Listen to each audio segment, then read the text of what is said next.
Little magazine movement की प्रकृतिगत विशेषताओं में बहुत समानता देखने को मिलती है।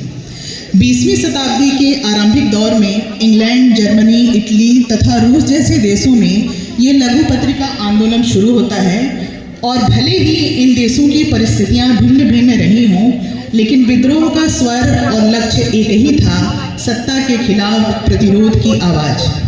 भारत में लघु पत्रिका आंदोलन की शुरुआत सबसे पहले बंगाल से होती है। 1923 के आसपास कल्लोल नामक पत्रिका बंगाल के लघु पत्रिका आंदोलन का आधार स्तंभ थी। कल्लोल पत्रिका का लघु पत्रिका आंदोलन की पूर्व पीठिका कहा जा सकता है, क्योंकि इसके बाद 1961 में लघु पत्रिका आंदोलन बंगाल में बहुत तेजी से बढ़ता दिखता है, जो संपूर्ण बांग्ला साहित्य को प्रभावित करता है। 1955 से 1975 तक मराठी लघु पत्रिका आंदोलन का भी अपना वर्चस्व रहा।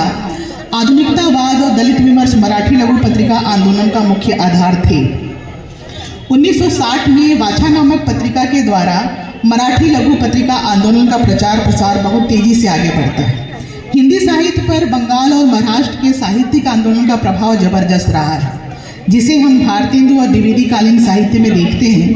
अस्मितावादी साहित्य की पूरी रूपरेखा हिंदी में मराठी साहित्य से देखने को मिलती है, लेकिन प्रगतिशील और जनवादी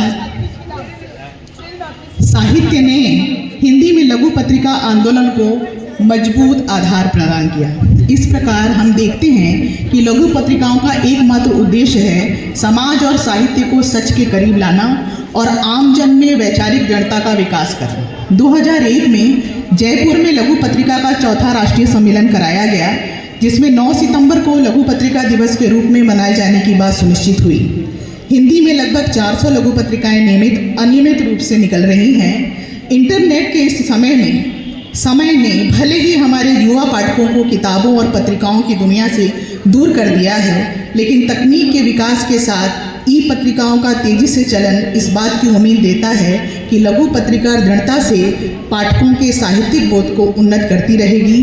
भूमंडलीकरण के भयानक सांस्कृतिक हमले से जब सारे मूल्य ध्वस्त हो रहे हैं, तब लघु पत्रिकाएं इस अपसंस्कृति के खिलाफ अपने पुराने तेवर में आज भी खड़ी दिखती हैं। धन्यवाद।